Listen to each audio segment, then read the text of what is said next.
What's going on with y'all? It's your boy Trey Smith, back for another episode of What Do I Know on the AHRR Network.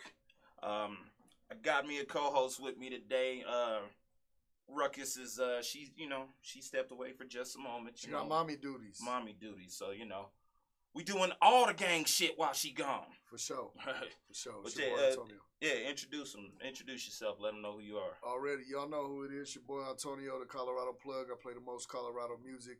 We got some topics for y'all, man. All right, artists, y'all hear that? He played the most Colorado music, so y'all tap in with him. He definitely does that. We're going to get into a couple of things today. Originally, this show was going to be about, losing yourself in a relationship and when you just don't realize that person you are anymore. However, every time we get ready to do a show, a bunch of shit happens in between. And hey, we can talk about that, though. We can talk about that. We definitely will, man. But we got that, and then we're going to get into a couple things that happened, of course. We got Deion Sanders here in Boulder with us, so, we gonna get into that a little bit. I know a couple of us is on different sides. We're gonna call him Coach Prime. Coach Prime, hell yeah. And I know a couple of us, we on different sides of the fence, so we're gonna break that down a little bit. Also, it seems like we talk about this man a lot, but we gonna get into some more Kanye shenanigans. Also known as Ye. Yeah, my bad. We can't call him Kanye. Ye. His name Ye. My bad, y'all.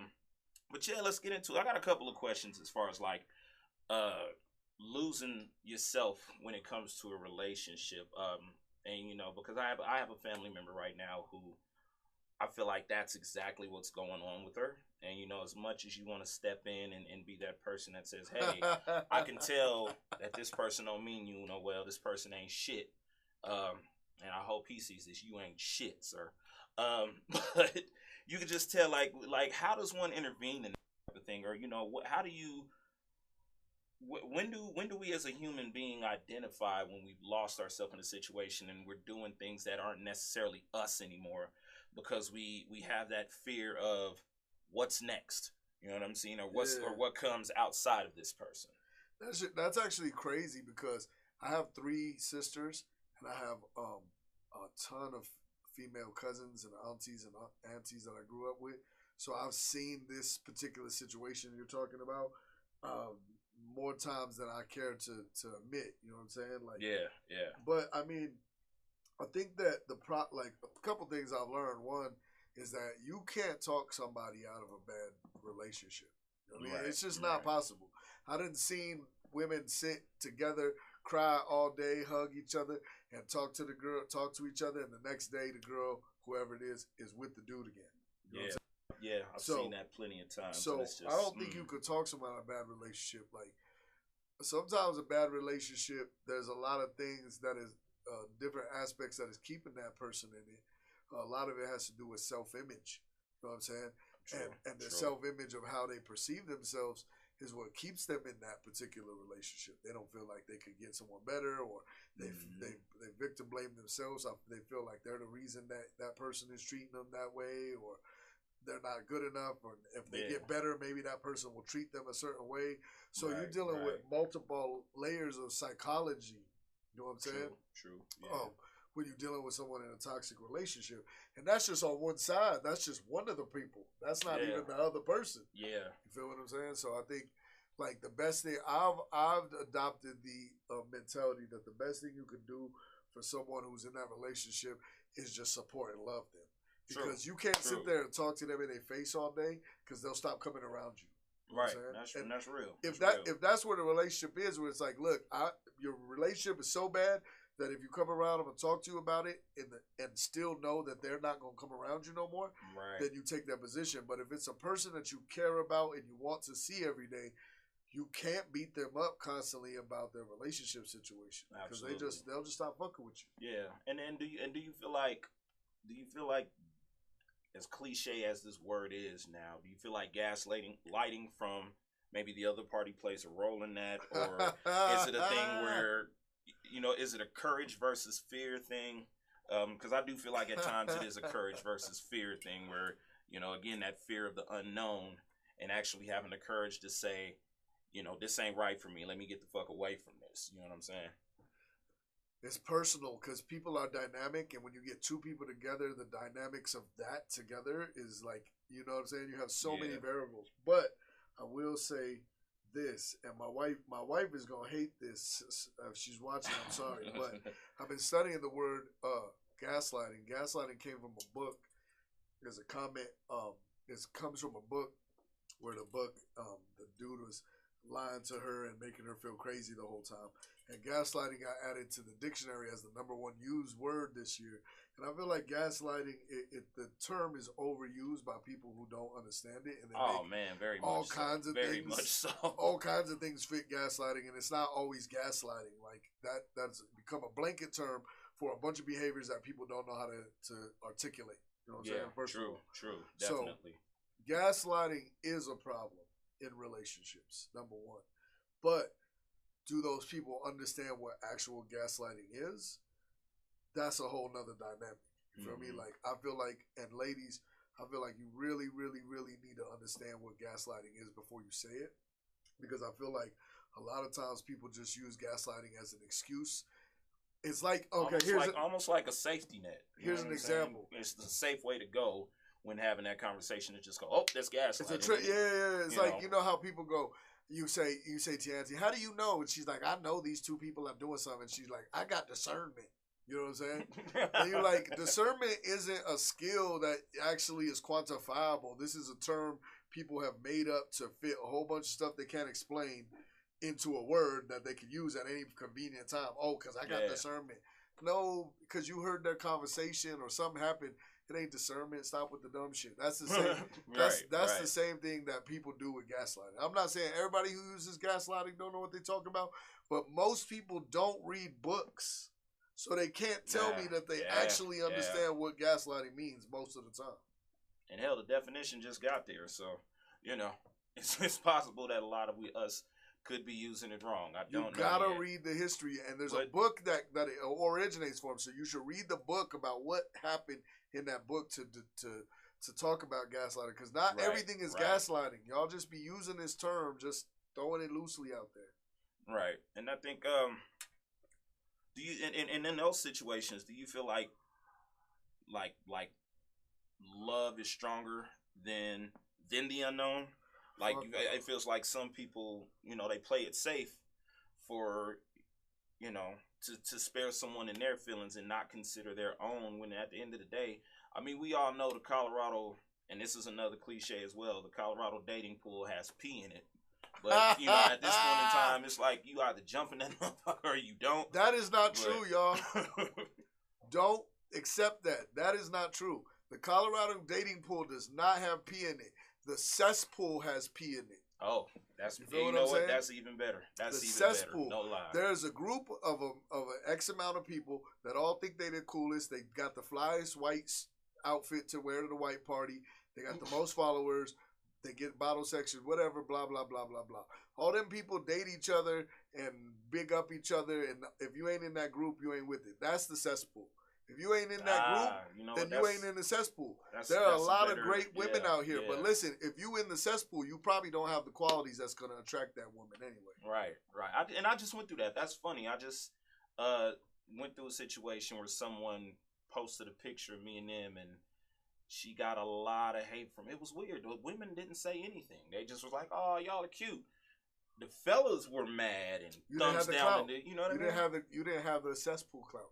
I guess they was just really upset and inboxing her. And how does this guy do it? Number one, I think it's weird for y'all to ask how another man makes any other move.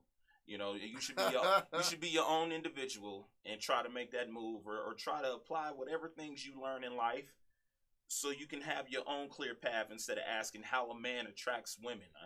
I have a personality. I'm charismatic. I'm a heart. I think this actually ties into Dion. Oh, yeah. You know that? Definitely. I think this ties into Dion because, listen, for all of us who came up on Dion even coming out of college was that kid.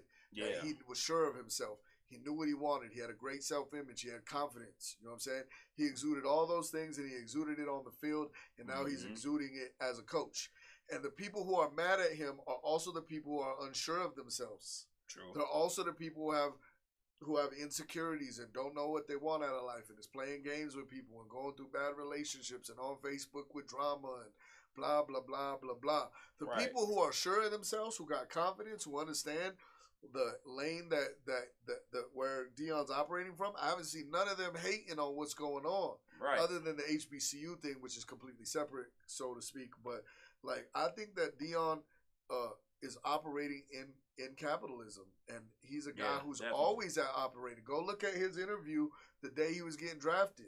He knows how capitalism works.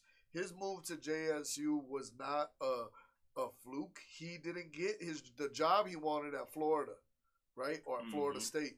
So he said, all right, I'm going to go to JSU and build it up and make them undefeated, which he did, and then said, I'm going to get a bigger job. That is how capitalism works. Right, that is exactly how the CEO at any company that y'all support got there. He said, I'm going to get a job here, then I'm going to go up in the ladder, then I'm going to go here, and I'm going to get to CEO. And that's okay when white folks do it. But Dion was just playing by the rules. Yeah, and I wonder, like, because, you know, a lot of the conversation has been, you know, him building up the HBCU and feeling like they sold a dream, and then it comes, you know, come to find that later on down the line, you know, he was taking a lot of, to basically put it, he was taking a lot of L's being the JSU coach. That he funded a lot of stuff for that team out of his own pocket. You know, everything from the players having their names on their jerseys to the food they were eating to where they were staying when they were on the road. He funded so many different things that the funding should have came from the HBCU, and we understand that HBCUs right, and that came out today or yesterday. Right, and we understand that HBCUs are definitely underfunded. And that's where we get into the politics of it. But at the same time, knowing that it's underfunded, why are you taking the money that should go to that team and allocating it elsewhere? Like, y'all have to break that down on what's going on. He was also supposed to get a bonus for how many seats are right, and being filled. They were doing what Trump did with the IRS, and they were lying about fixing the numbers and shit. You know what I'm saying? But wait, let's not hold on a second. I'm looking at this poster, so let's talk about the elephant in the room. Where was y'all energy for Brett Favre? Oh, you know what I'm saying? Where was y'all energy for Brett Favre? A lot of y'all people who I see y'all mad out here at Dion for getting his paper and moving to a bigger college. Y'all was mad at Brett for stealing. Y'all wasn't. I haven't seen y'all post shit about Brett Favre. I haven't seen you make a message, a comment, nothing. And that just tells me that sometimes y'all don't really know what your ethics. Now, in the Dion situation, I will say there is a legitimate amount of people who support HBCU, and that's important to them. You know what I'm saying? And they're generally mad because he brought a lot of attention there and he was doing good things. But you know, as one of our good brothers said here, it's going to take 100 years to reverse what the problems at HBCUs because they've been going on for 100 years. You can't put that pressure on Dion to say you got to change the HBCUs and this is what you're doing. Now, in an ideal world, he stays at HBCU. They go up. They win a national championship. He stays there for 20 years. We don't live in a fucking utopia. This is the real world. You know what I'm saying? Right. Dion was taking a pay cut. He was only making $300,000. He gave half of it back to the school, and then they were stealing from him. So he is making $100,000. He's making as much as me. You know what I'm saying? I ain't a Hall of Fame football player. We just some common folks. You feel what I'm saying? You know what I mean? So it's like, why are we holding him more accountable for how the HBCU looks then we are holding, I heard a lot of it was, one other argument about it was, well, that's just the hood, and he knew what he was signing up for. Like, do any of us sign up for a job thinking, well, I'm going to just accept getting my cars broken into, or they short me on my check, shit, or shorting my money like it. And I was saying it to this man earlier. A lot of us, if we went into work right now, got our paycheck, and saw we was short several $100s, we not just gonna sit there and be like, well, I'm gonna tough it out. You finna you call gonna cause HR, all kind of hell. You got to cause problems. I better get my money. You finna get payroll on the line. You finna do all kind of shit to make sure you got your money. And it's like, for him to, and then they still gave him, in order for him to stay, he looked at their offer, and they gave him like, we just gonna give you $1 million for however many years. And it's like, nah, not to put up with this type of shit. Right. It's like working for a dysfunctional company that, you're going above and beyond. You won all the awards. You're doing great, and they don't even want to give you a raise. Yeah. And you know what I'm saying? So, I mean, human nature would make you say, nah, I'm not staying with this. Like, all the HBCU stuff is cool, but this other place that I could recruit that has better facilities is going to give me $5 million. Now, here's what I want to say. I personally have had a lot of racist incidents happen to me in Boulder. I'm not saying everybody in Boulder is racist. There are a lot of very good folks out there who are not racist, but there are a lot of old school headliners, hardliners that are low-key racist. Yeah, but here's my thought. As the father of a young black boy, if my son one day is going to go to college and he said, Dad, I want to go to CU, would I feel safer if Deion's there or if Deion is not? To me, I feel like Deion is going to bring a lot of safety to the young black folks that is going to Colorado. You know what I'm saying? He's going to bring culture. He's going to bring attention. And to me, as a father of a young black man, I would feel a lot better when Deion's there, because I'll be like, look, he's bringing that black flavor there, where they're not going to look at my son like he's an odd person out. Right. He's bringing some safety for me anyway, just as a father. But that's how I look at it. They're not gonna treat him like who's this. Yeah, exactly. Like, you know what I mean? I hope, but knowing how Boulder is and how lit it's gonna be, it's finna be a party. Right. You know, and if you're a black young man or woman, it is a perfect time to go to CU. And I'm a CSU fan. Listen, I always go for CSU. I'm watching them CU games this year. I promise you. Definitely. I mean, definitely, because you wanna see what he's gonna do, and I think it's just weird how it's weird in our community how we're just quick to take so much from someone. For sure. And it's like, why are we not looking at all angles? Because there are certain people, like you said, nobody's upset about Brett Favre the way we should be. Brett Favre stole tens of millions of dollars from one of the poorest states. From the poorest state in the United States of America. And we're not mad about that.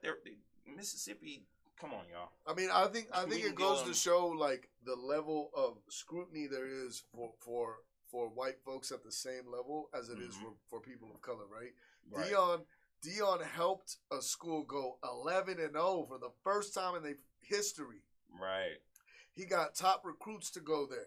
Right? He did his job. What was Deion supposed to do? Not do his job the best he could? Right. He was supposed to underperform so that they would feel like, oh, okay, when he left, he didn't do a great. No, he did what he always did. He caught the touchdowns. He won the Super Bowl. You know what I'm saying? 2 championships.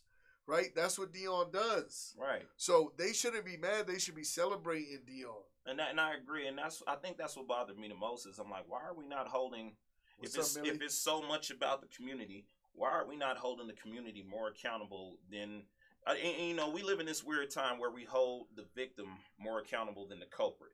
And I feel like he was the victim of losing money and getting robbed and all this crazy shit. Why are we not looking at the community around him saying, hey, man, we got this great man here who's trying to make changes around here. Let's support him. Let's stand behind him in that, as opposed to he's coaching the game and y'all stealing his shit. Right. And I also think there's this thing of capitalism, bro. Like, everybody loves to stunt and throw money, and I make this much and I buy these shoes and all that.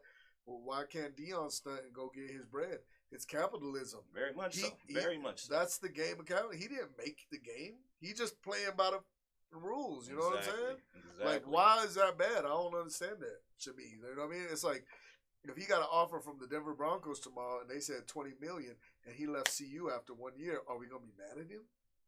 Not at all, because good Lord, we need to get the fuck rid of Nathaniel Hackett. But that's for another time. But I feel like, and What's up, and a lot of these folks is based on stunning and capitalism. It's like when you guys, it's a double standard. Yeah, I know a lot of you guys who don't have a place to stay.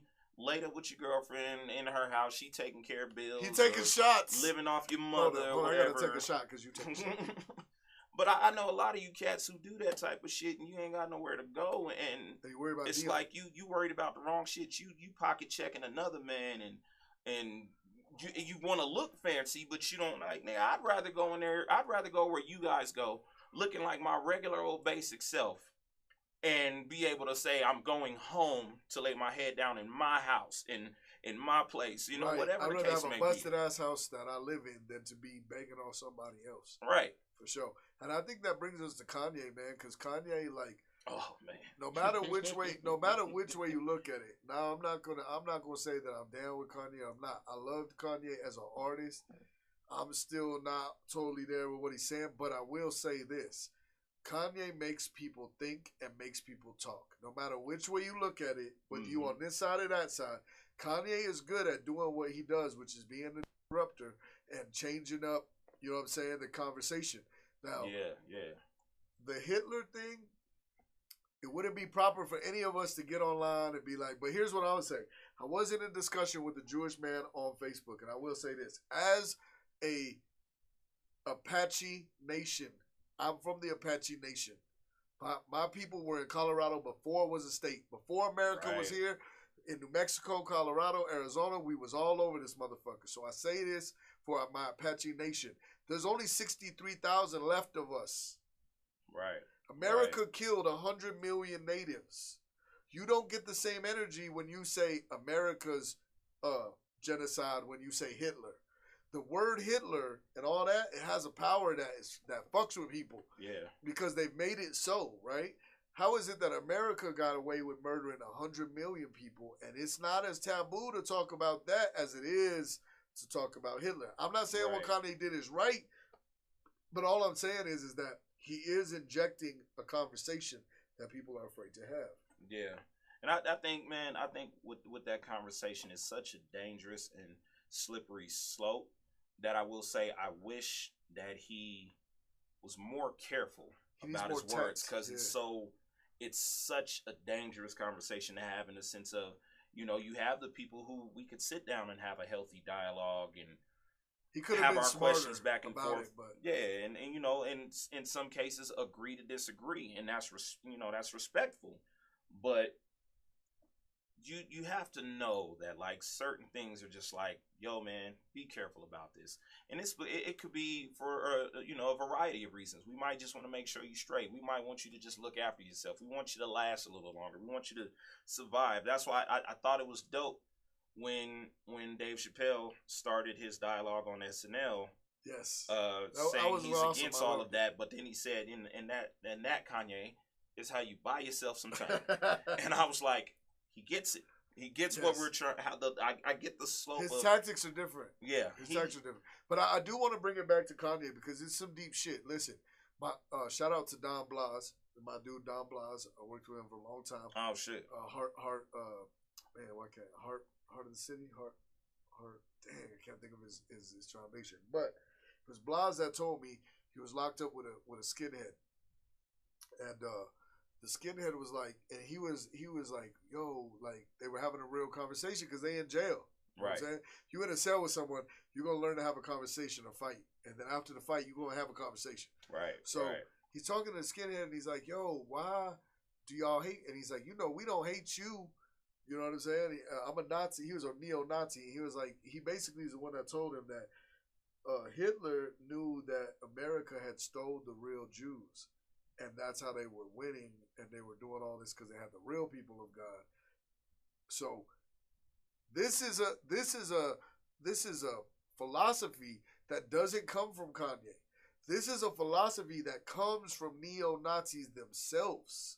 This comes from white people.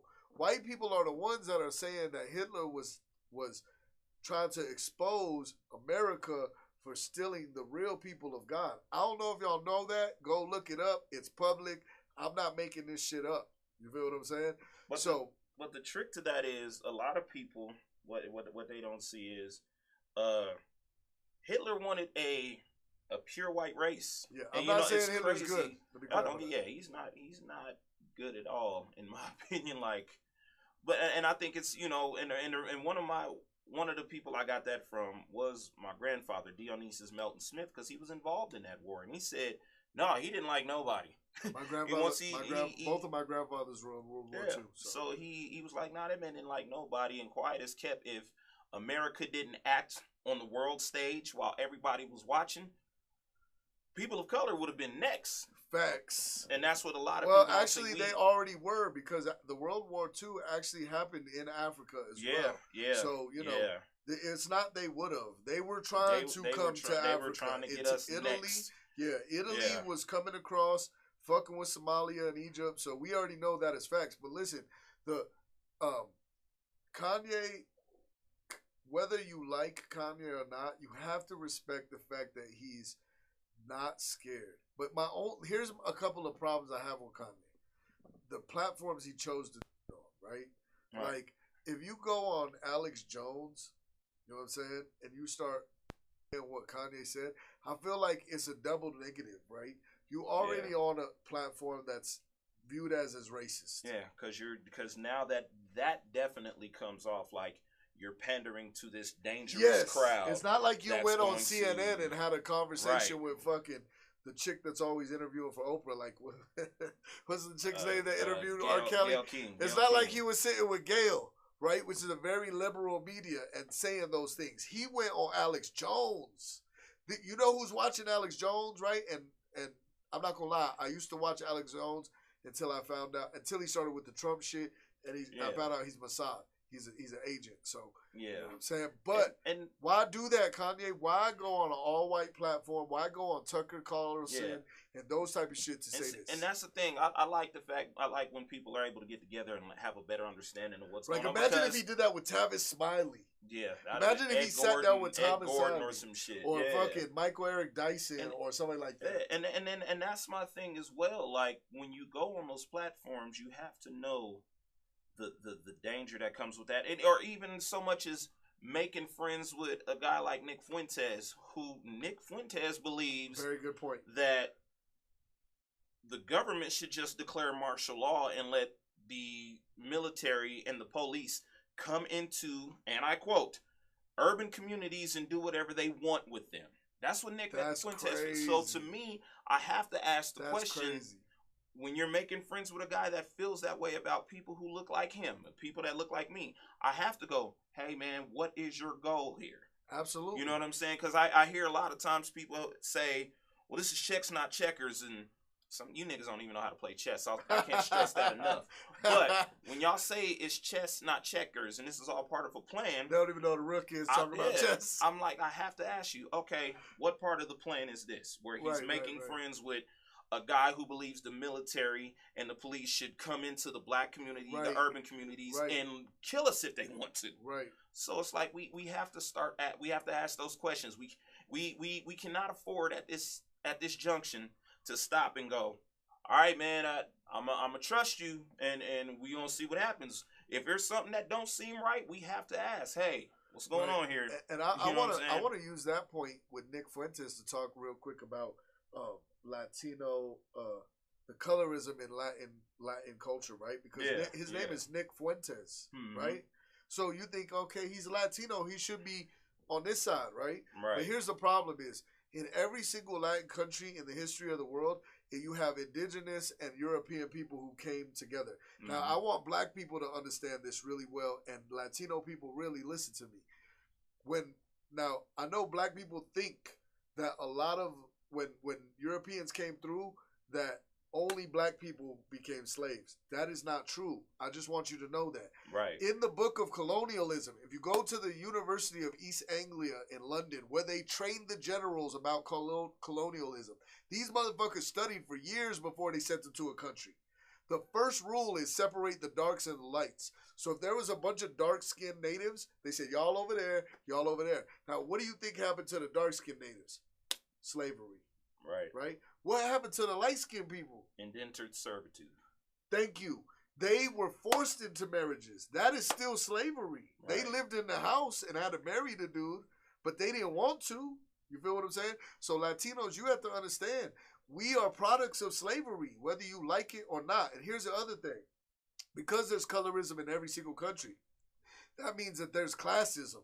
So what Latino people do in mind, and this is up to every single one of y'all who's Latin out there, it's up to you to decide. In your mind, you might think, if I act white and I say I'm Spanish, you know what I'm saying? Then I'll be closer to white and I'll enjoy the white privilege that they get. Right. It's just not true. It's unfortunately not true. They never gonna look at you like white. But here's the thing that we need to understand as Latino people is that there is just as much indigenous and African culture in your bloodline as there is European. The only difference is you choose to celebrate one side. You know what I'm saying? So Nick Fuentes is one of those people who said, because of my color, because I'm light skinned, I am going to go to the white side. Yeah. Okay. Right? You could choose the empire or you could choose the rebellion. You know what I'm saying? It's up to you. And I think that's the crazy, because on the flip side of that, what a lot of people don't, and I've spoke about it on this show, indentured servitude was, these were people that actually got to sign up for 5 to 7 years of actual slave work. But none of them were kept, and none of them were kept. One was beaten. And when one was beaten, this was in the early 1700s. I had been wrong on the year, so I just want to say early 1700s. It had to be early 1600s or 1500s. The first time a white slave got beat, they passed the law immediately to say you can't do that. So the indentured servitude, we can look it up. There's nobody that was actually kept in indentured servitude. They literally 5 to 7 years when that contract was up. Okay, you're free to go. Make something of yourself in the country. But that is not true. A lot of us didn't get that privilege. That's not completely true. And I know this just from studying my own bloodline, right? So let's say that you were a light-skinned woman and the Spanish came through and colonized your town, right? So the men would be sent basically to the fields or killed, and the women were forced to be married.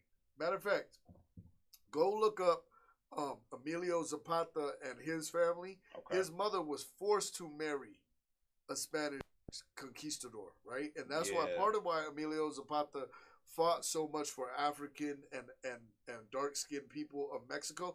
And y'all should really study the history of Mexico, because Mexico has a much richer history of fighting slavery and colonialism than America does.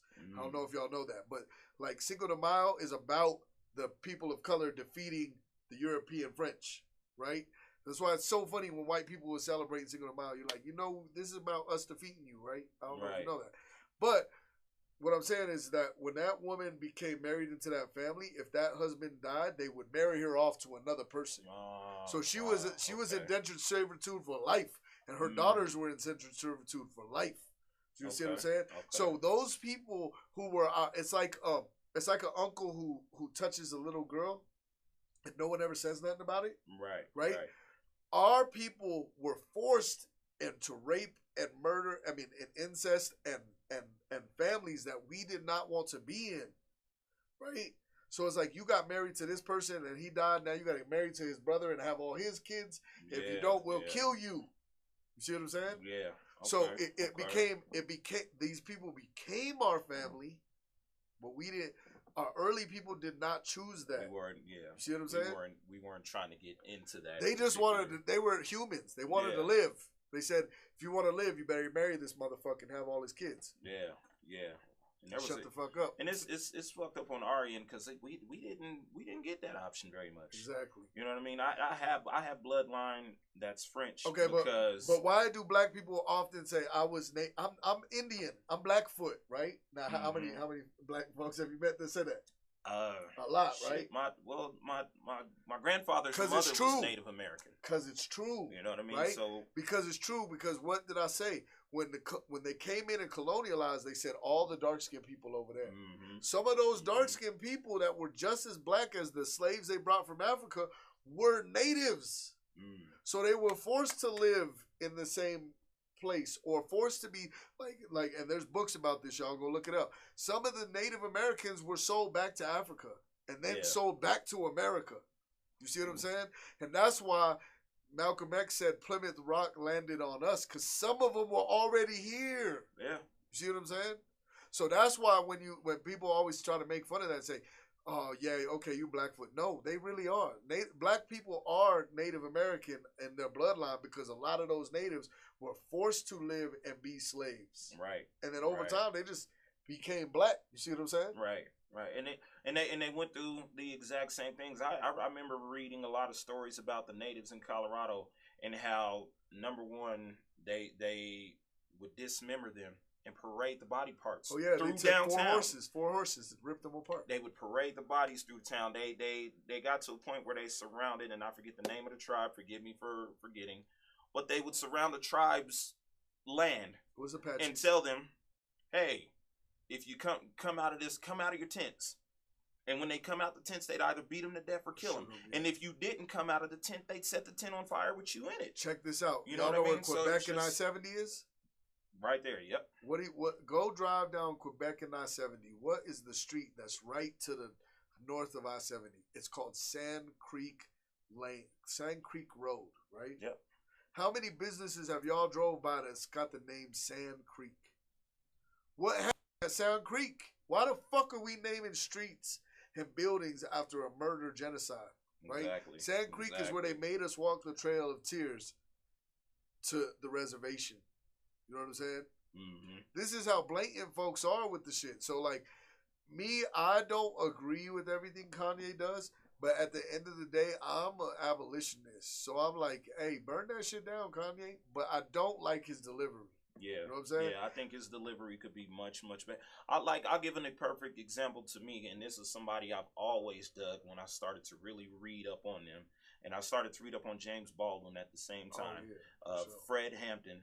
Because Fred Hampton had a way of delivering the message to everybody to say, hey, we are poor. They don't give a fuck about us. He was able to deliver that message to white America, the Dominicans, Native Americans, black people. And he had a way of delivering that message so fast and quick, it scared the shit out of the government. But that's also why they got rid of him. That's why they set him up the way they did. It scared the shit out of our government. The way Fred Hampton was able to unite people and how fast he was able to do it with the delivery of his message. So I don't know if I could say. They did the same thing with Che Guevara, right? Yeah. You know, Che Guevara's family actually owned part of California, and they disenfranchised and stole it from him. Yeah. So Che Guevara was actually born in America. Right. Although they say he's Honduran, he was born in California. And then moved to Honduras, and then they captured him in like after the Cuba shit. Yeah. But and you know, some people may not like this, especially Cuban Americans, but go study Fidel Castro. The main reason that they villainized Castro is he was anti-corporatist. He was anti-capitalism. Yeah. Right? Yeah. But Castro stood up to America and said, fuck it, y'all gonna have to blow us out of the water. And he told every Cuban, grow food in the pot. In your house, every piece of dirt that's in Cuba, grow food and share it with your neighbor, because we're going to survive these capitalists trying to drown us. Plus, he said, fuck y'all. Y'all can't have Assata Shakur. Real shit. You know what I mean? And I get where people would look at Fidel Castro as a tyrant, but I also look at the fact, like, he didn't let America come get Assata Shakur. Right, but see, they blamed him. And I was like, I think that's what the Kanye conversation is as well. Absolutely. Is you look at a certain thing, you're like, but wait a minute. If he's so bad, why do you do that? Exactly. Because I don't like the way that kind of did it. But if he felt that way, if he felt that way about all Americans, he could have just killed Assata Shakur as soon as she got across. Absolutely. But see, it's not about Americans though. If you like, I suggest y'all don't listen to the narrative. Go listen to some Fidel Castro shit with the subtitles on and read what he's saying. Mm-hmm. He's saying the corporatists are coming into to Cuba to take us over. They want to own us and tax us. What did America do to Puerto Rico? Look at what Puerto Rico is today. That's what Fidel said. We'll never become Puerto Rico. Mm-hmm. We are going to own our own shit. Now, Cubans will say, well, he created an embargo that starved us. Very true. He said, we're not going to fuck with America. America blocked us. And so we weren't giving food to Cuba. We weren't letting things get to Cuba. Cuba had to survive on what Cuba had only, right? We know that they don't have enough land and everything to survive on their population. So in a way, America starved them.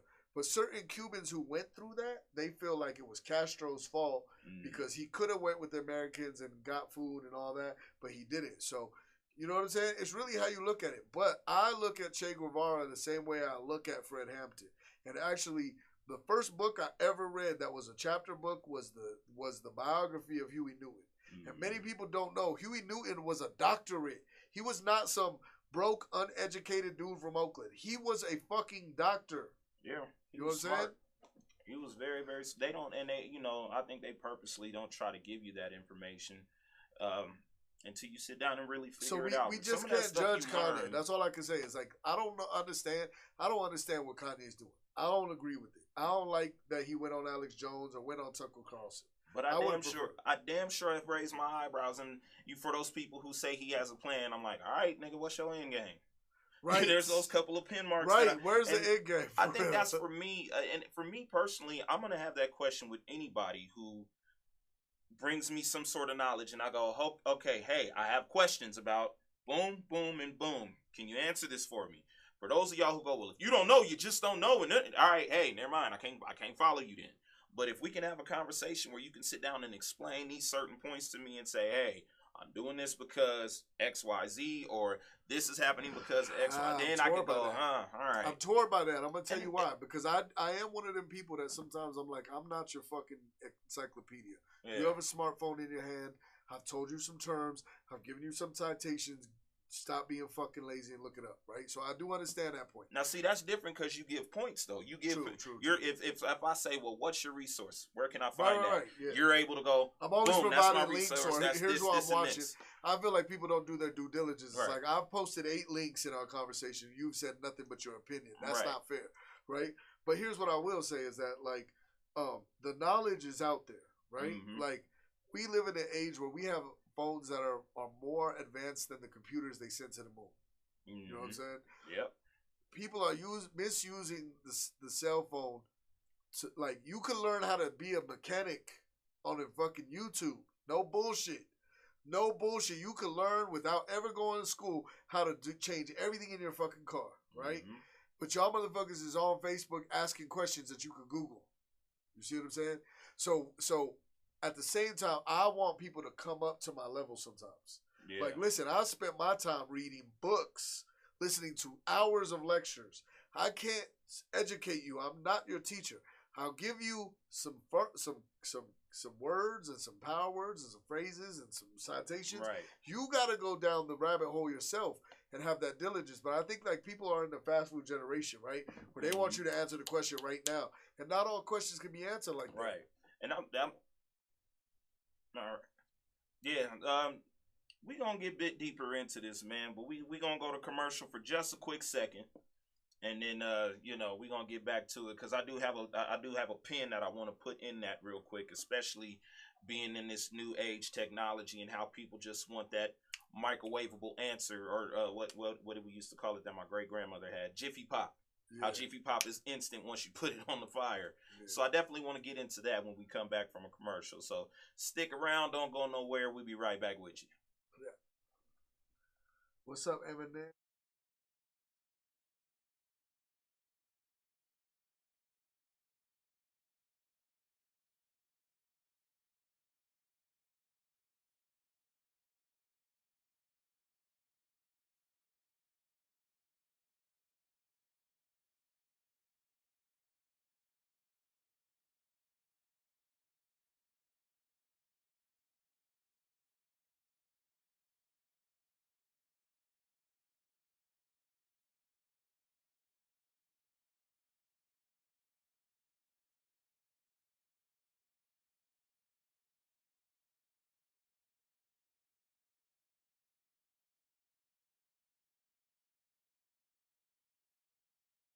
Power of one, man. Just that whole unity that like you can build off of, where you won't have to necessarily stress about anything.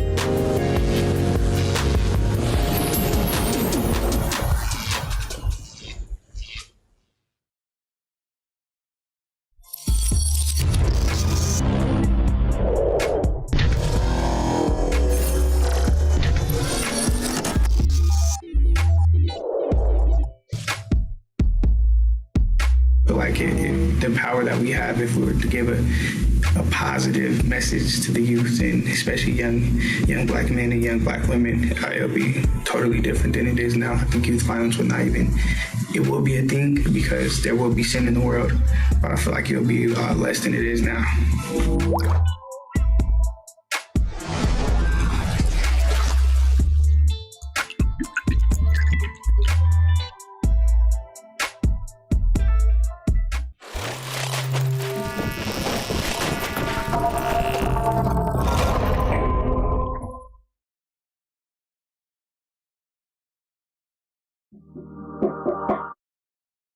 Listen to one? I haven't, but Fidel Castro speech. I haven't in a while, but yeah, fuck you up. So we back, y'all. On the What Do I Know podcast. Y'all know we didn't had a bunch of stuff we talking about, but I did want to get back into, you know, the age we live in as far as technology.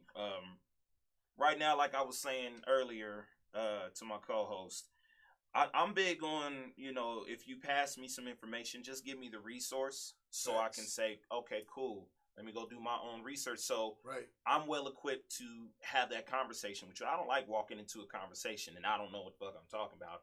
Even if I'm misinformed, like, approach me. Let me know. Like, hey, that's not it. Let me pull you to the side. Let me show you blah, blah, blah, blah, blah. Yeah, I think the key is people citing more, though, right? Like, have you ever got an argument with someone on Facebook and they just keep saying their opinion and you're like, well, post a link. And they'll post no links of what they talk about. Yeah. And you done posted 8 links and you're like, I can't keep talking to you because you not posting me no links so I can read what you talk about. Yeah, and that's funny because especially with social media and Facebook, cat that I mean, we not cool no more, and you know that's his problem. Spiral Drizzy, I remember we had a conversation about the HBCUs and how much money is actually allocated to a school. Based on how many students are at that school. Right. So you're and then still you got 100 and something HBCUs that they split that money up with. 107 HBCUs that money is split between. So by the time it gets to an actual student, they don't even have enough money for a book. So I said, you got to explain to me, because this is what he said. Trump saved the HBCUs. And I was like, but if we break down this, he gave me the number that was a lot allocated to the HBCUs. And I said, this breaks down to this much between each school, between how many students in there, and let us not forget anywhere from 20 to 30% of those students are not black students.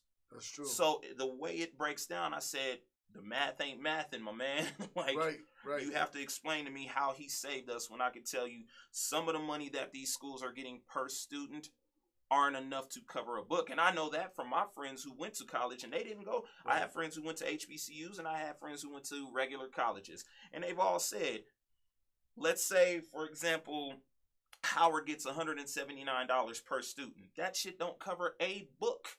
Right. A book.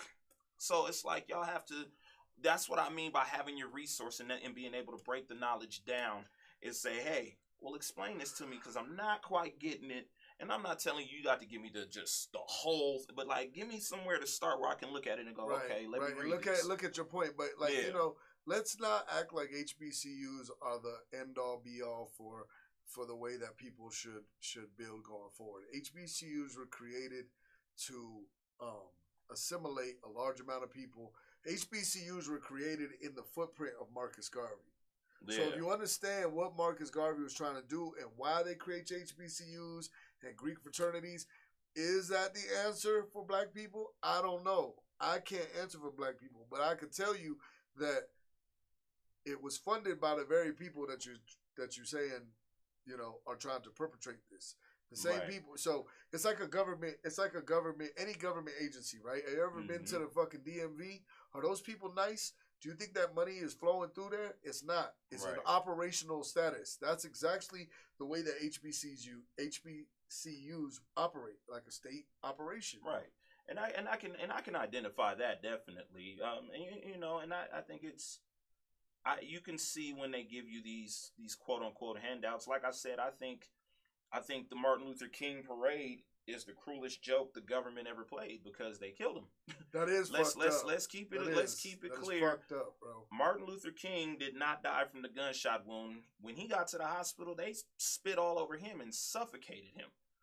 Even if you don't have that, let's say even if you don't have that information, just looking at the Martin Luther King case by itself, there was obviously Army intervention. Yeah. The Army was involved, and actually the King family won a lawsuit against the U.S. Army. And for so those that, that don't because know, they had to admit they had that, to admit we did it. that they were involved. So, and that's when I said, once I found out that information, I was like, this is a cruel joke. that is pretty. You know what up. I mean? And a lot of time, we live in a It's time like where Columbus people, Day.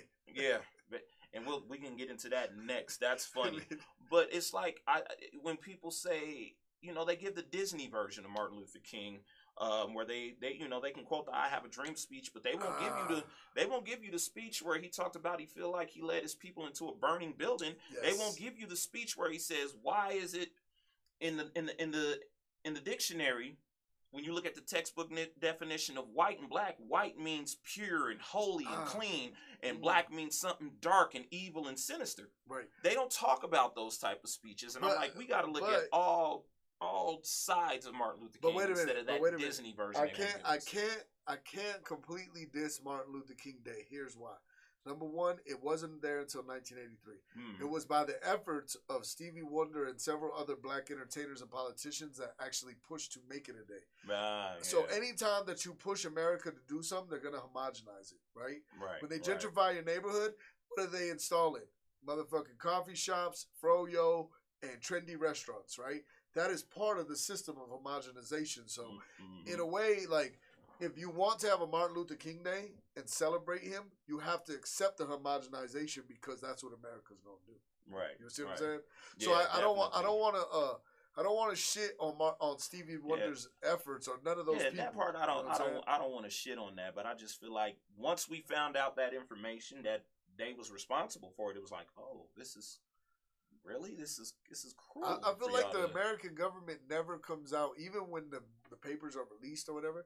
They never come out with public statements. It's not like they don't come on. You don't see Biden getting on the air and go, those people who are trying to protect the water in South Dakota during Obama, they were right because the oil leaked into the fucking river. Exactly. Right now, y'all remember that? Protect the water, South Dakota, right? Free red fawn. And they were right. The oil leaked from the pipeline. It happened.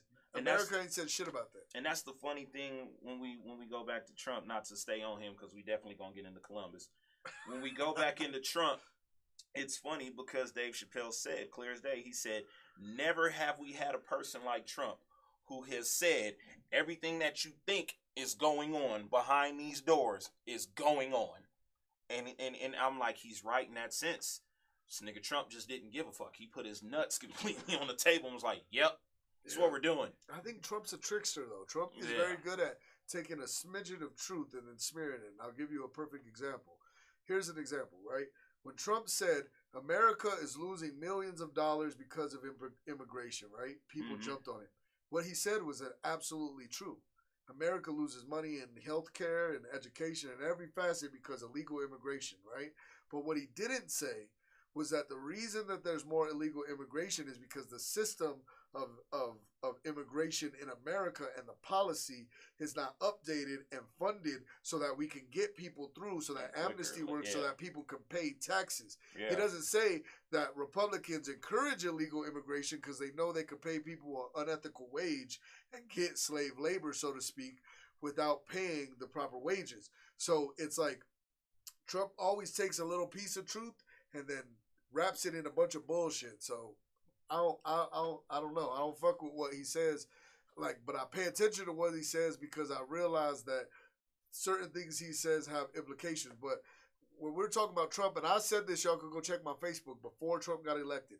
His grandfather was a Nazi. His father was a scammer. He personally has invested in several groups like the Oath Keepers, who just got convicted, like the what are they called? The Backstreet Boys. Yeah, whatever they call. Yeah, the Backdoor Boys. I don't know what they call. But those people, we already knew he had them investments before he got elected. So to see what he's doing is not surprising. It's just expected. But the only difference between Trump and all the other presidents before him, including Obama, was he was a little more transparent with his racism. As fuck. That's it. And y'all got to remember, this is the same guy who was responsible for writing C on your application if you applied for the apartments him and his family owned and he would write C to let whoever know that you're colored and you're gonna be denied, basically. Right. But yeah, going into Columbus and the parallels as far as MLK Day, I think once I started to learn more about Columbus and realize this is a man who, number one, he never touched America. Facts. He touched a completely different country, and he killed a whole race of people. He killed off a third of the Taino tribe. Taino, there you go. I pronounced it wrong. My bad. He killed off a third of that tribe. And it's simply because he went over there for looking for gold and spices, and they were like, "We don't know what the fuck you're talking about," and he thought they were lying. Most peaceful people, ever. They were just like, "Yeah, I'm sorry, we don't know what you're talking about as far as these gold and spices." And this asshole thought they were lying and went back to get the army and bring them back to kill off a third of these people. And that's why I said to Latino people, you can't only celebrate your European ancestry, because if you are Latino, you are indigenous of some sort. You are not Spanish. This whole phrase of "I'm Spanish," that is some bullshit. Because ain't nobody still Spanish only unless your mother and father were born in Spain. And let's not even get into the Moors who taught the Spanish math and cleanliness and all that. A lot of black people, a lot of Spanish people are actually black too. So this whole idea that you're white because you're Spanish is crazy. Yeah.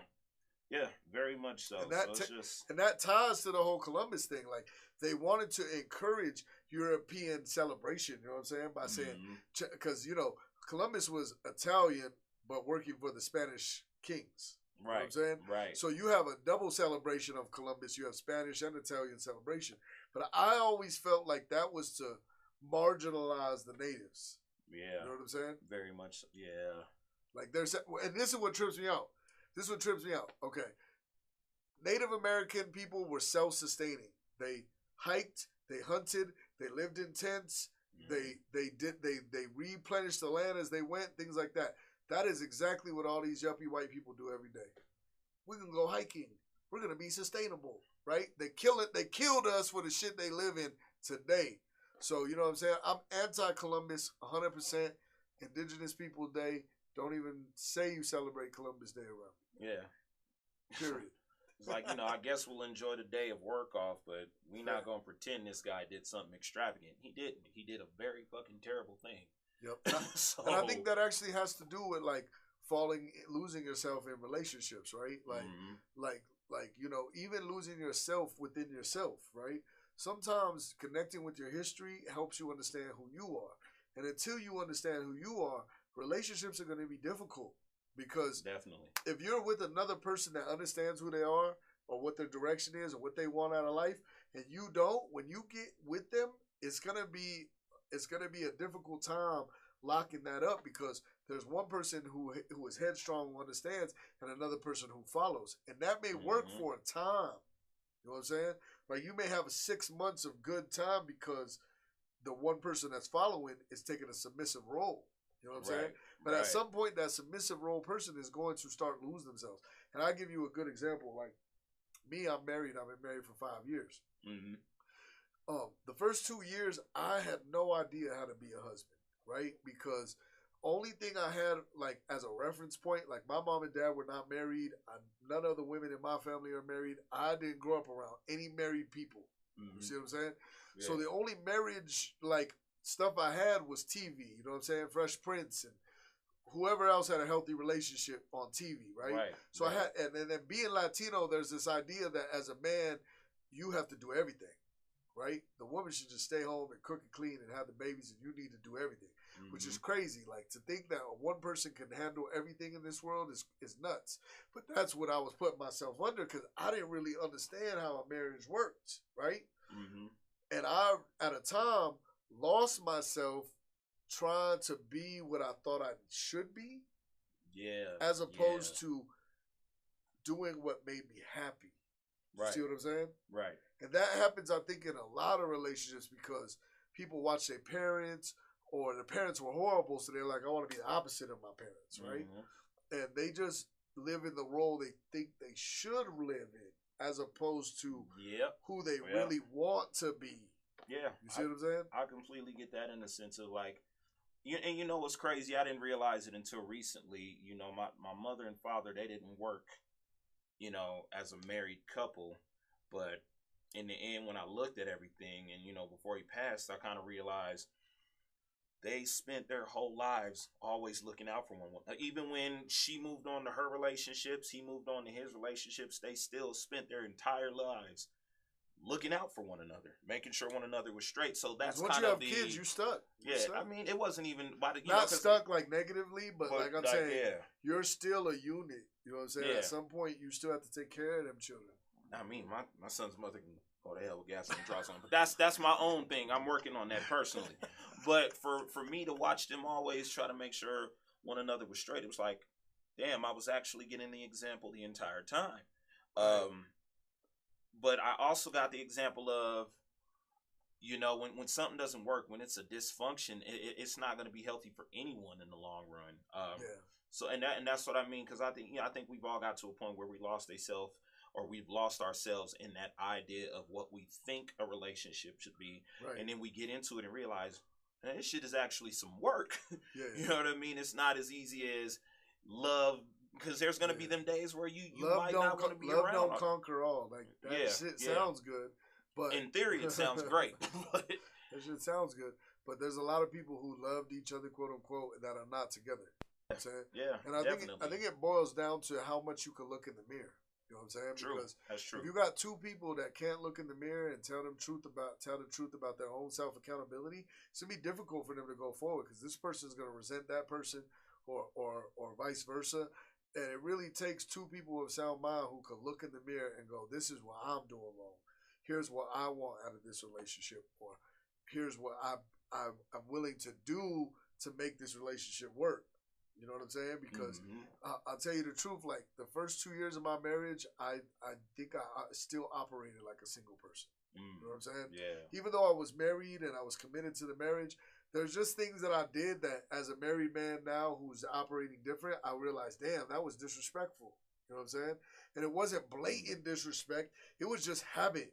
It was like, if you've been single for 15 years and then you get married, all these things that you do, these behaviors you made, you may not realize they hurt the other person until that other person speaks up, and then you actually listen and check yourself. But yeah, definitely. I speak for men only and men only, but it's hard sometimes as a man to step back and go, what am I doing that's not making this relationship? And for me, I cared more about my family and my children having both parents than cared about what the superfluous things that I wanted, right? Yeah. Like, I had to really look at what I wanted long term and go, and then be real with myself. Okay, I really do want to be a dad. Well, if I'm going to be a dad, the best way is to be with my wife.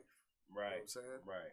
So, but it you know, it comes with trial and error, and it also comes with age and wisdom. Like, I didn't get married when I was 25. There's a lot of people who got kids that was 17, 18, 19 when they had them kids. Right. Right? They wasn't ready to be in that relationship. That's all part of the human experience and understanding. So I can't fault nobody who's not with the love of their life no more, because maybe they was at the wrong age. Maybe they didn't understand themselves. Maybe they didn't get to live freely. But, you know. I think for my situation, you know, I could say it now. It was just, we were progressing differently. Whereas I was in a position where I felt like it was time for me to, we have this child, I want to do the family man thing. If you're not going to work, cool, I'm going to take care of home. I'm going to work, you take care of home. We balance it out that way. And then once I realized, like, the trajectory between the two of us was this, I was like, this isn't working. This isn't working. And I still, you know, I held on to hope, because, you know, we did have our son together, and I did want my son to see that the family dynamic can work. But once I realized, like, trying to keep that family dynamic to work was doing more harm for him than it was doing him good, that, you know, we finally just had the conversation where he wanted to know why things didn't work, and I said, you know, I didn't shit on his mother in front of him. I only do that in private. Shout out to Shorty, man. Yeah, but it's like, I just had to be honest with him. I said, you know, we grew apart. We grew in different ways. Whereas were y'all young when y'all hooked up?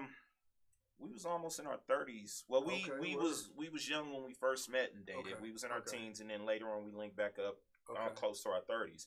And I think just at that point, I was more in a position where I understood the dynamic of, you know, the simple shit, keeping a roof over your head, taking care of what you got to take care of, preparing for this child coming into the world, preparing for when you leave and this child is, you know, just certain things that I looked at and was like, okay, I have to start preparing for this. I have to leave him something as opposed to just dysfunction. Like I can't look at her dysfunction or any dysfunction I had in my life and say, well, he's just gonna have to deal with that same shit. Yeah. And that's what I felt. Whereas opposed to her, it was constantly an argument about little things. And I used to say all the time, this is when I got lost in it, is saying like, baby, I don't like fighting about shit we not gonna remember 5 minutes from now. Let's not do that. You know what I'm saying? If we having a valid back and forth, are we arguing to gain understanding, or are you arguing just to rah all the fucking time? You know what I'm saying? Sometimes it's that though. Sometimes it's just because somebody having a dysfunctional day, and like I don't want to speak for everybody because I think every relationship is dynamic, and you and your partner got to figure out what works for you. And the other thing is you got to pick your battles, right? Like sometimes woman's having a tough day. She might say some wild shit. Forget about it. You know what I'm saying? Is she leaving? Did she pack her bags? Is she walking out the door? Then whatever she said, it doesn't mean nothing. You know what I'm saying? I think men, we get caught up a lot on what was said. Yeah. You know what I'm saying? Instead of just, it doesn't even matter what was said. She was mad. It's like your drunk uncle, right? When your uncle's drunk and he's saying a bunch of wild shit, you don't hold it against him the next day like, he was faded. Like, you know what I'm saying? That's the same thing when people are mad in a relationship. Like, you can't hold what somebody said when they was mad because it was mad, man. Like, you know what I'm saying? And that happens. So I feel like, you know, it all boils down to communication with your partner. Yeah. And I've said all the time on here, I feel like we as people, we deal with so much shit in the outside world. When two people come together when they get home, it's like you figure out how to de-escalate and how to, you know, not necessarily not blow up on the. I would love to come home, and I get it. Sometimes we're going to be upset. Sometimes we're going to be bothered. But I'd love to come home and, you know, my significant other is bothered, and I can go, hey, talk to me. What's going on? Now I do want to point out, just kind of go smooth, but I know it ain't gonna go smooth like that all the time, and that's where what I mean as far as work. But I do want to point out, y'all, that you are the creator of your reality. Now, when he said we both come home and we have a discussion, that is a paradigm of thinking. Like, we both got 2 jobs and the kids got to get picked up from daycare. That doesn't actually have to be reality. Like, and I'll tell you from personal experience, because 2 years ago, I was working all the time and I was making my wife stay home and I wasn't letting her work. And then one day it clicked in my head like, wow, there are 2 of us and we're capable individuals. And me and her sat down. We said, how do we want our life to be? Do we want to go have a job? No? Okay, then what type of business do we want to run? And I can tell y'all right now, for the last 2 years, we have worked from home. The only time that I leave the house is to DJ gigs at night. So I get to take care of my kids 24/7. We make way more money than we did before. So sometimes it's about looking at the bigger picture. Okay, there's 2 of us who are college educated. Do we want to work from home? Do you want to work for someone else? Do you want to start a business?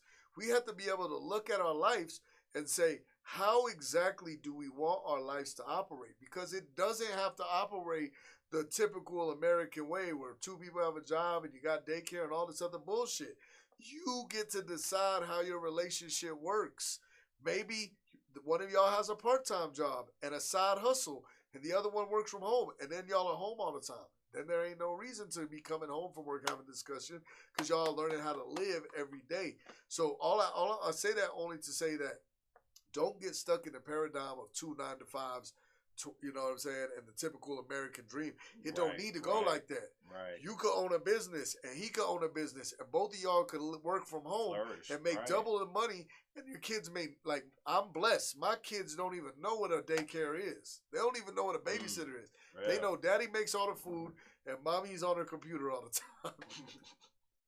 By design, though, we chose that. Me and my wife sat down and said, what type of life do we want? We went and got the life, and God bless, we have a brand new 5-month-old.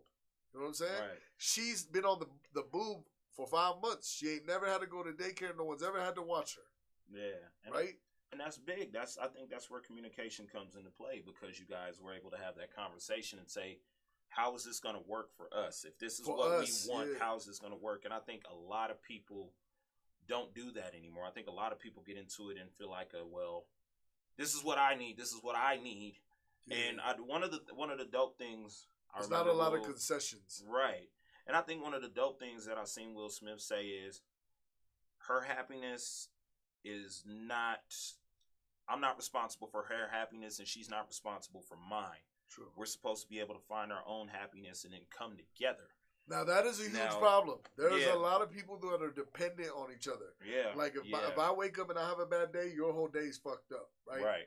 Right. And that is completely true. And that's something you got to learn is how to manage your own happiness, because there's a lot of people who are in a relationship that are in a dependent relationship. If the other person's mad, you mad or you sad or whatever. And it takes a lot of anonymity to just be autonomous by yourself and be able to operate and feel good and then come together with that person. Like, and that's where a lot of toxic relationships come from. People have their aura. Don't let me get spiritual on you, but your aura dictates who you attract, right? Mm-hmm. So if you have a bad chakra alignment to where you have like what people would label as daddy issues, you're gonna attract dudes that of a certain nature. You know what I'm saying? Right. Or and vice versa. Men that have mommy issues is gonna attract certain people of a certain nature. Yeah. So the key is always to look inside first. Do I have the right mind? Do I have the right focus? Do I have the right beliefs? Do I have the right job? Do I have these things which Buddhists we call the Eightfold Path of Compassion, right? Yeah. What am I looking at from a day-to-day that gives me a certain aura, right? And that's why you'll see people on Facebook say, it's not that there's no good men out there, it's just that you don't have the qualities to attract them. That's true. And it's true. Well, either way, not just men or women, but either way, like, you have to improve self first. You know what I'm saying? I can speak for me because I've said, like, there's certain things that when it comes to interacting with a woman, there's certain shit I'm just not going to deal with. And a large portion of it is shit that if I was doing as a man, you wouldn't deal with for me. The other part of that is stuff that I'm like, you know, I don't like being talked at. You can talk to me, right? You know, but you can't I'm at a place where my peace is so important, and y'all, I've said that, and y'all finna start making that cliche. So let me get it out a little bit before y'all turn that shit into a cliche as well. It's important to me in the sense of I had a conversation with a woman where I said, "Bring peace with you," and she said she brought a gun, and right? No, but she hit it as, you know, if a woman needs to be your peace, then maybe you shouldn't be there. And I said, no, I'm not asking you to be my peace. Have you been dating Hispanic women? I've tried. Hispanic? Oh, shit. She brought the panic. It was more so I said, no, it's not necessarily I'm asking you to be my peace. I'm asking you because I'm in such a peaceful place that bring that peace with you. I'm not in a place where you can just come and bring dysfunction.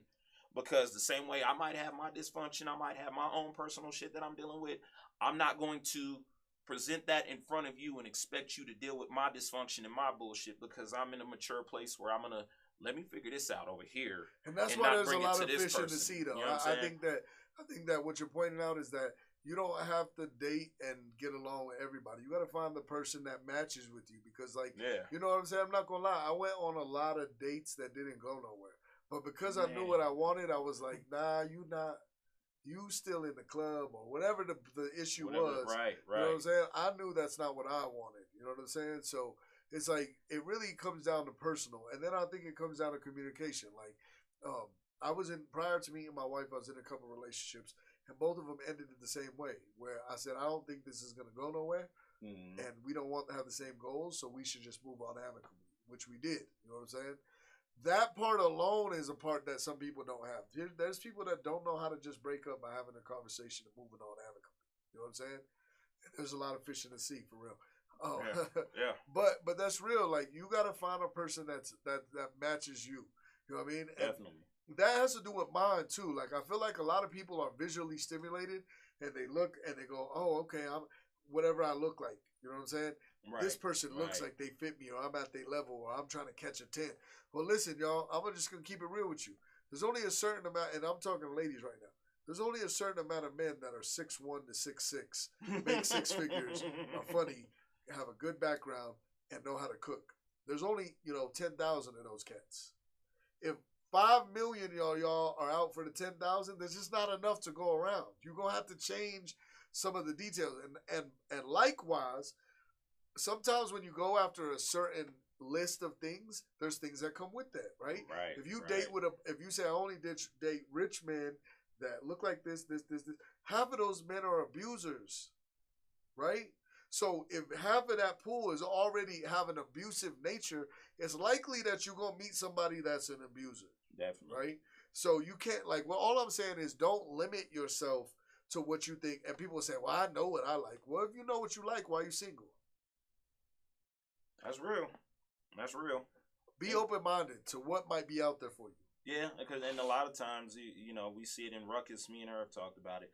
A lot of times you see alpha people and not realizing maybe a beta is best for you because certain things that you might want somebody to put up with, alpha people aren't going to do that. Right. Betas might you put think up you with need an alpha and an more. alpha, but you just don't Right. realize. Really, a beta might be best for you because a beta might put up with more shit than an alpha will because of that alpha mentality and that beta mentality. An alpha is more quick to be like, fuck that. As opposed to a beta might stick around a little bit longer before they finally go, nah, fuck that, I'm out. Well, I also think that, look, don't limit yourself. Like, if you was born in Denver, Colorado, who said that your soulmate is from the east side? You know what I'm saying? How do you know your soulmate in Miami or Paris or somewhere, you know what I'm saying, and isn't exactly what you think? You know what I'm saying? But if you limit yourself, you're never going to find that person because you looking over here and they over there. You know what I'm saying? Right. So it's just like, I feel like when people say, I only date this type of people, like, you're limiting the universe to fulfill you, right? Because the universe, if you go out and say, I want love, the universe will bring you some love. It may not be the love you looked for because you didn't specify, right? But all I'm saying is that don't limit yourself because there's a lot of people out there, you know what I'm saying, who might compliment you. And that's why people always do this when you see like a fine-ass chick and she with some dude and you're like, why is she with him? You don't know what's going on in that relationship. She might be mad dysfunctional and he's the only one that'll put up with her shit. Mm-hmm. Right? Or she might just be a really caring, non-judgmental person that sees him for the person he is, and maybe he's not as physically attractive as you think the man she should be with.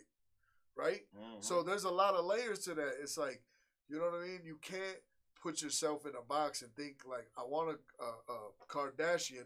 Think you're not going to get the Kardashian bullshit that you get with it. Exactly. You know what I'm saying? Exactly. So when y'all see me with an attractive woman, just know I was fucking her good and telling her jokes at the same time. Because I be funny and shit sometimes. And I'm going to tell y'all a hint, man. Don't ask her what she wants to eat. Just give her a plate. You know what I'm saying? Or just pull up at the restaurant. Don't ask her. Just be like, hey, we going over here. And pull up and buy her, you know what I'm saying, the biggest steak or whatever. She not going to say no. See, how he broke the code for me. Because every time I talk about making something on social media and y'all be like, oh, where my plate? I just thought y'all was like some old lazy hungry motherfuckers. And I'm sorry, that's my fault. But now I understand. You just gotta hand the woman a plate. Here's your food. I understand to hand you the plate. I'm sorry, ladies. That's my fault. Yeah, don't ask her. I'm doing better now. Don't ask her because she gonna pull out all the options. If you just say, here's your plate, I made it, she gonna be like, oh shit. He just fed me? Okay. That's what it is. Yeah. Real right. Shit. Well, man, we didn't had quite a conversation over the past damn near hour or so. I appreciate you for coming in. Tune in next week. I think Ruckus will be back. I don't know yet. We'll see. You know, just if the time allows, she will. If not, you know, she's always got a hand in the show. So long before the show comes on, we have a conversation about what the topic is, who gonna be there, all that good stuff. And look, man, find you a Raider fan or a Cleveland Browns fan because you know they loyal, man. They sticking around there no matter what. No matter what happens. Shout out to Ruckus and the Bobby Duties. All right, so Bronco gang. We gonna get up out of here, man. Y'all know where y'all can find me. TREY SMITH on Facebook. Womack was here 83 on Instagram. I don't even use Twitter no more. They don't like me over there. You can find me on TREY on TikTok. Shout out to Marty Baker from Yahoo. She had me in one of her articles about us taking down a pretty racist woman on TikTok. So I got to shout Karen. her out. I really appreciate you for putting me in the article. That's dope. So, That's dope, bro. Yeah, That's dope. Where can they find you at, man? I know you all over there. Yep, it's your boy Ontoneyo, ONTONEYO, Ontonyo. You can find me on all social media, and also follow SWAlliancemusic.com. I play the most Colorado music, bar none, back to back to back to back. You know what I'm saying?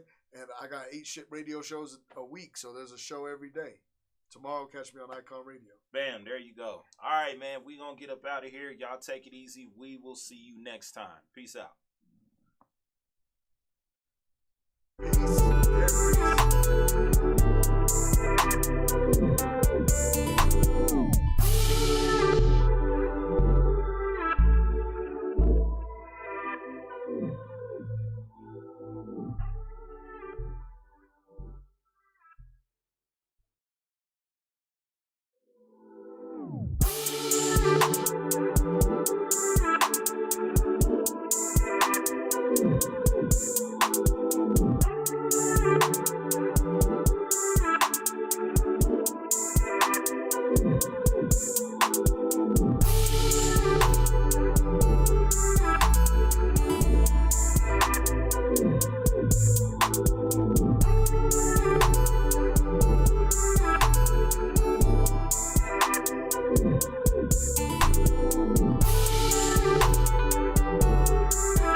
You